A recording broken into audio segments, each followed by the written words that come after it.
जम्मू कश्मीर में विधानसभा चुनाव को लेकर इलेक्शन कमीशन द्वारा तैयारियां जो है वो शुरू कर दी गई हैं। इसी सब पर बात करने के लिए हमारे साथ जम्मू कश्मीर गवर्नमेंट के पूर्व शिक्षा मंत्री श्री हर्षदेव सिंह जी हैं। और हर्ष जी, सबसे पहले बहुत बहुत स्वागत है जम्मू लद्दाख विजन में। और इलेक्शन कमीशन द्वारा जो है वो 25 जून से असम्बली इलेक्शन को लेकर तैयारियां जो है वो शुरू कर दी गई हैं। पैंथर्स इंडिया कितनी मजबूत है असम्बली इलेक्शन को लेकर? देखिए, बिल्कुल इलेक्शन की तैयारियां शुरू हो चुकी हैं और पैंथर्स तो बहुत देर से काम कर रही है। आपने देखा होगा कि पिछले 10 सालों से, जब 2014 में जब बीजेपी की सरकार बनी थी और 25 MLA बीजेपी के बने थे, लोगों को बहुत निराशा हुई उनको मनाने के बाद। ये मुझे कहने की ज़रूरत नहीं है, क्योंकि असेंबली में कोई भी मुद्दा बीजेपी के MLA उभार नहीं पाए। और हमने उसी वक्त से ये तय किया था कि पैंथर्स पार्टी के लोग एक दिन भी नहीं बैठेंगे और लगातार लोगों के मुख्तलिफ मुद्दों को लेकर धरना प्रदर्शन करते रहे। लोगों की जो समस्याएं हैं उनको उजागर करते रहे। दिल्ली में जाकर जंतर मंतर के ऊपर धरने दिए, प्रधानमंत्री के समक्ष जाकर धरने दिए, पार्लियामेंट के बाहर जाकर धरने दिए, कश्मीर में जाकर धरने दिए। 650 के करीब धरना जो है वो लोगों की जो समस्याओं को लेकर दिया गया। और भारतीय जनता पार्टी को इसके लिए जवाबदेह भी बनाया कि आपने जो जो वादे किए थे उनके ऊपर आप खरा नहीं उतर पाए हैं। तो ये हमारी जद्दोजहद जो है वो लगातार चलती रही। और मैंने तो एक दिन भी आराम नहीं किया होगा इन 10 वर्षों में। लगातार लोगों का कोई ना कोई मुद्दा उठाकर हम चले ही रहे, चाहे वो बिजली की बात थी, चाहे वो पानी की समस्या थी, चाहे वो स्कूलों की समस्या थी, चाहे वो डिस्पेंसरियों की समस्या थी। हर्ष जी, बात करें आपको हाल ही फिलहाल में एक नया चुनाव निशान पैंथर्स इंडिया को मिला है जी। तो क्या ये चुनाव निशान आप लोगों तक पहुंचा पाएंगे, लोगों के घर घर तक पहुंचा पाएंगे? देखिए, चुनाव निशान तो एक दिन में ही लोगों के पास पहुंच जाता है। और इसकी कई मिसालें आपके पास है कि बहुत सारे ऐसे लोग जिनको इलेक्शन के दौरान ही सिंबल मिलता है, यानी इलेक्शन से 14 दिन पहले सिंबल मिला होता है, वो भी इलेक्शंस में जीतते हैं। हमें तो बहुत पहले मिल गया। और पैंथर्स इंडिया को ट्रक का निशान मिला है। लोगों को पता चल चुका है, लोग इसका प्रचार भी कर रहे हैं और लोग इंतज़ार कर रहे हैं कब इलेक्शन होती है और कब हम भारतीय जनता पार्टी को सबक सिखाते हैं, जिसको बार बार उन्होंने वोट दिए। पार्लियामेंट के वोट इन 10 सालों में 3 बार बीजेपी को दिए, लेकिन नुमाइंदे उनके कहीं भी नज़र नहीं आए। जब लोगों को मुसीबत होती है तो सिर्फ पैंथर्स ही नज़र आती है। और BDC के भी दिए, DDC के वोट भी दिए, पार्लियामेंट के वोट भी दिए। तो लगातार इतनी बार वोट देने के बावजूद भी लोगों को हासिल कुछ भी नहीं हुआ है। लोगों की उम्मीदें सिर्फ पैंथर्स इंडिया के ऊपर टिकी हुई हैं कि पैंथर्स पार्टी एकमात्र पार्टी है जो लोगों के लिए खड़ा हो सकती है, लोगों की समस्याओं का समाधान कर सकती है, उनकी बात कर सकती है।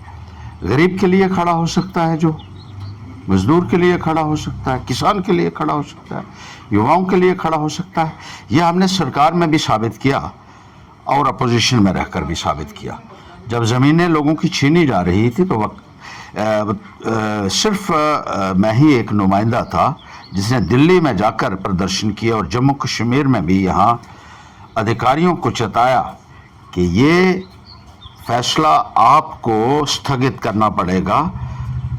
और पैंथर्स पार्टी ने वो फैसला अभी तक लागू नहीं होने दिया, जिसके तहत गरीब लोगों की ज़मीनें सरकार द्वारा छीनी जा रही थी, चाहे वो नवे तोड़ की ज़मीनें थी, चाहे वो रोशनी की ज़मीनें थी। इसी तरीके से जो राशन लोगों के काट दिए गए सरकार द्वारा, तो सैकड़ों की तादाद में हमने उनके राशन कार्ड बहाल किए, लोगों के स्कूलों में टीचर पहुंचाए।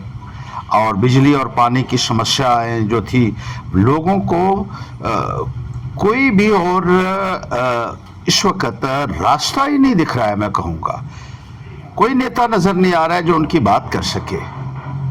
सब नेता अपने अपने कमरों में घुसे हुए हैं, इसी कमरों में घुसे होते थे। और हर्षदेव अकेला धूप में 45 डिग्री टेम्परेचर में 14 दिन तक लगातार धरने के ऊपर बैठा, जब बाहर फंसे हुए मजदूरों को वापस अपने घर पहुंचाने की बात थी कोविड के दौरान। इस तरीके से जो है हमारी जद्दोजहद चल रही है और सत्ता में भी हमने अपने आप को साबित किया। जितनी नौकरियां दी हमने बेरोजगार नौजवानों को, वो अपने आप में एक रिकॉर्ड है, एक इतिहास है पूरे हिंदुस्तान में कि कोई भी मंत्री इतनी ज़्यादा तादाद में बेरोजगार नौजवानों को रोज़गार नहीं दे पाया है इतने कम समय में। ये भी हमने साबित करके दिखाया है। हर्ष जी, बात करें पैंथर्स पार्टी इंडिया की, तो पैंथर्स पार्टी इंडिया अलायंस का हिस्सा है। तो जिस तरीके से पहले आपकी तरफ से एक डिमांड रखी गई थी कि हमें जो है वो, जिस तरीके से आपने लोकसभा इलेक्शन में कांग्रेस को सपोर्ट किया और आपने डिमांड की थी कि आने वाले असेंबली इलेक्शन में हमें जो है वो 5 सीटें पैंथर्स इंडिया को दी जाए, तो क्या वो आपकी डिमांड स्वीकार की ये है? और बिल्कुल, उस वक्त तो उन्होंने कहा था कि बिल्कुल हम इकट्ठा इलेक्शन लड़ेंगे। कांग्रेस ने भी कहा, नेशनल कॉन्फ्रेंस ने भी कहा, पीडीपी ने भी उस वक्त कहा था कि साझे कैंडिडेट ये, क्योंकि ये सारे इंडिया अलायंस का हिस्सा है। और हमने इनसे कहा था कि हमें 5 सीटें दे दीजिए। तब उन्होंने ये यकीन दहानी दिलाई थी कि ठीक है, 4 सीटों पे आप पहले भी जीतते रहे हैं, तो 5 सीटें जो है वो हम कंसिडर ज़रूर करेंगे। अब अपनी बात पे कितना कायम रहते हैं वो ये बात देखनी है।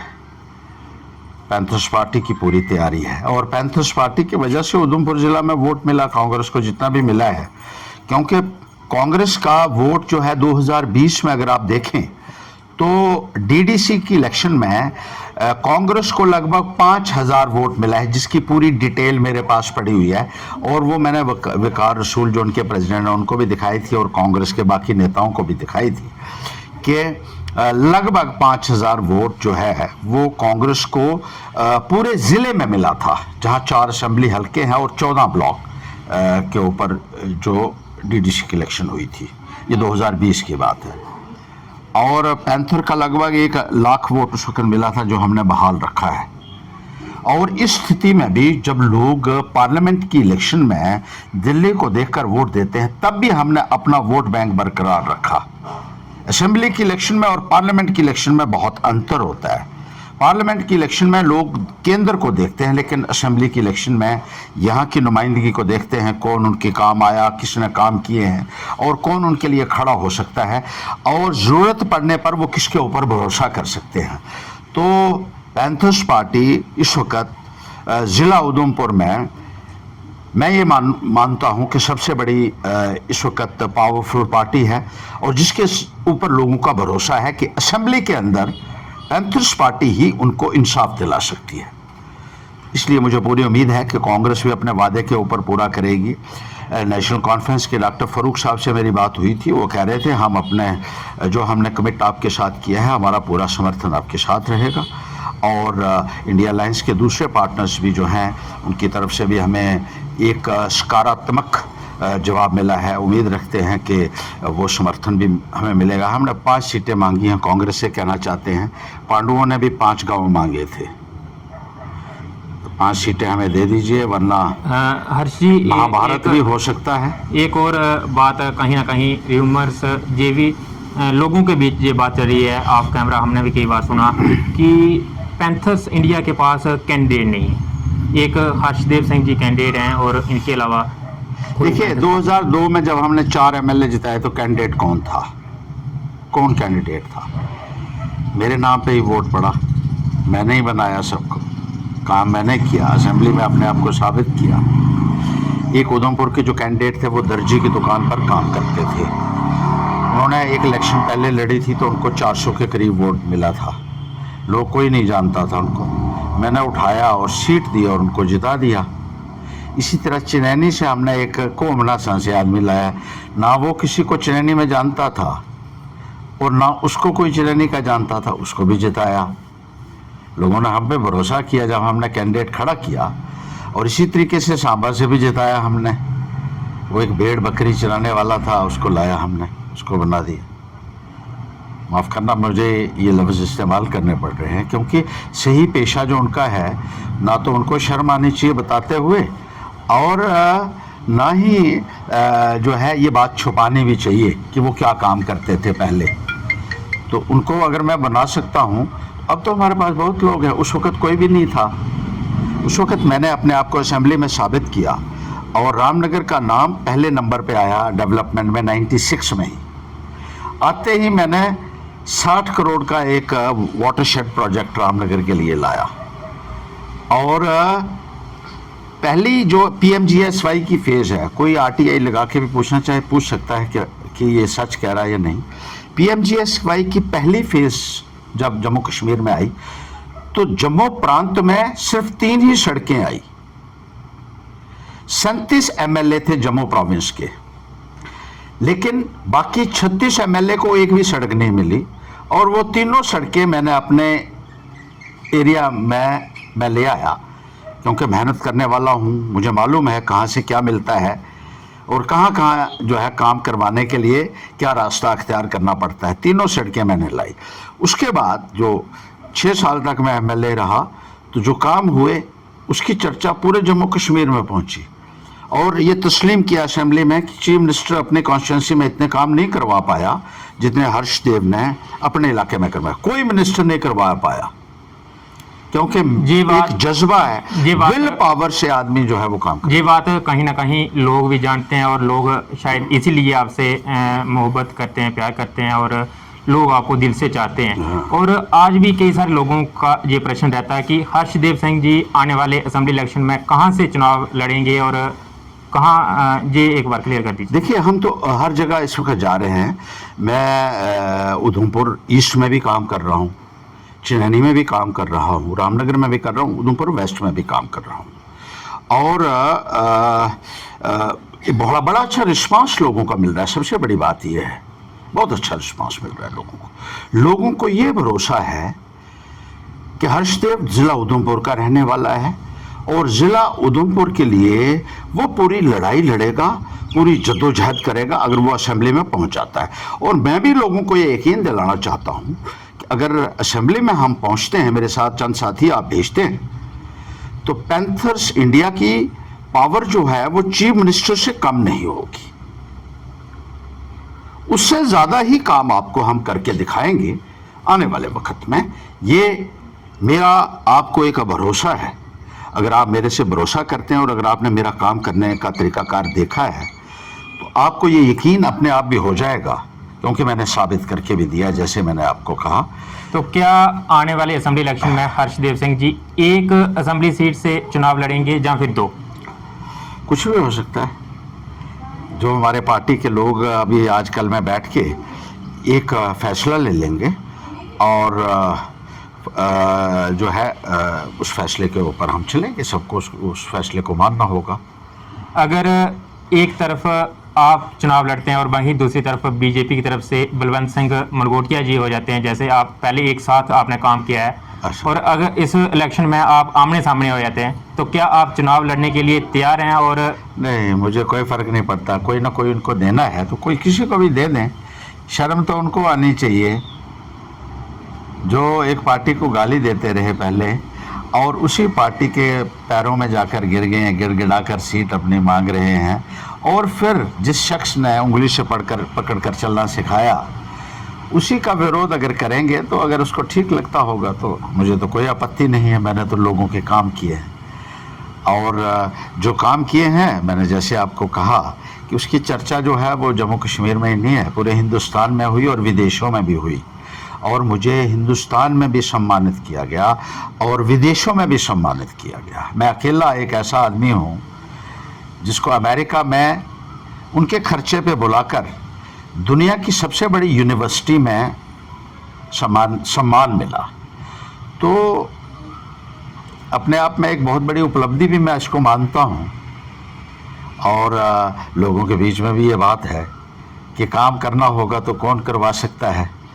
बीजेपी ने हमारे घर में सेंध लगाई और बहुत सारे हमारे जो घर के लोग थे वो सोचते मेरे घर के लोगों को तोड़कर हर्षदेव को कमज़ोर कर सकते हैं, क्योंकि हर्षदेव ही एक ऐसा आदमी है जो लड़ रहा है भारतीय जनता पार्टी की दोगली राजनीति के साथ, भारतीय जनता पार्टी के भ्रष्टाचार के खिलाफ, भारतीय जनता पार्टी की जो रोज़गारों के प्रति एक नकारात्मक रवैया है उसके खिलाफ, महंगाई इनकी के खिलाफ, और भारतीय जनता पार्टी कि नफ़रत की राजनीति जो है, तकसीम की उसके खिलाफ मैं खड़ा होता हूँ। और प्रधानमंत्री मोदी को भी पता है, अमित शाह को भी पता है कि एक ही आदमी है जम्मू कश्मीर में आज की तारीख में जो खुलकर उनकी नीतियों का विरोध कर रहा है, जन विरोधी नीतियों का विरोध कर रहा है, उनको मालूम है।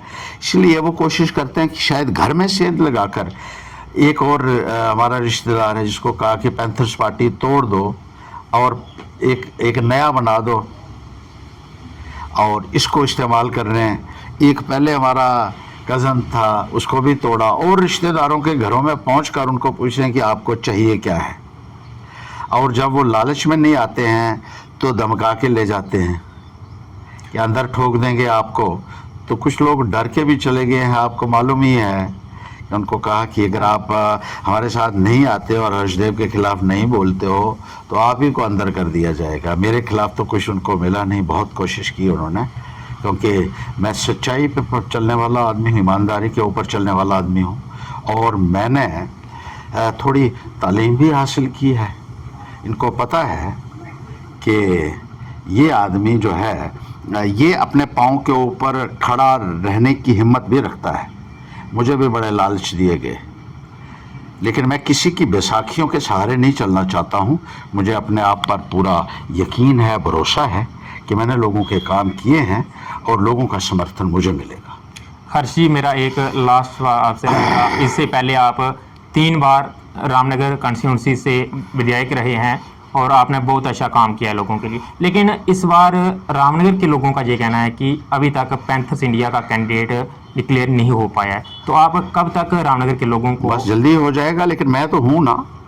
रामनगर के लोगों को जब भी कोई परेशानी पड़ती है तो मेरे दरवाजे उनके लिए हमेशा खुले रहे हैं और खुले रहेंगे। मैं उनको कहना चाहता हूँ, वो लोग मेरे दिल के बहुत करीब हैं और उनके लिए पूरी लड़ाई मैं लड़ूंगा। रामनगर के लोगों को एक नहीं 2-2 एमएलए मिलेंगे। जल्दी हम एक कैंडिडेट का भी ऐलान करेंगे और उनके लिए पूरी जद्दोजहद करेंगे। बहुत बहुत शुक्रिया सर।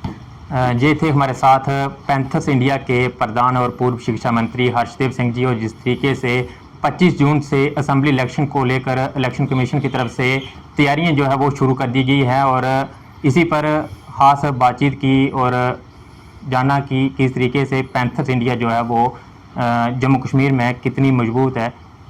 शुक्रिया, जुड़े रहें जम्मू लद्दाख विज़न के साथ। मुझे और मेरे कैमरामैन को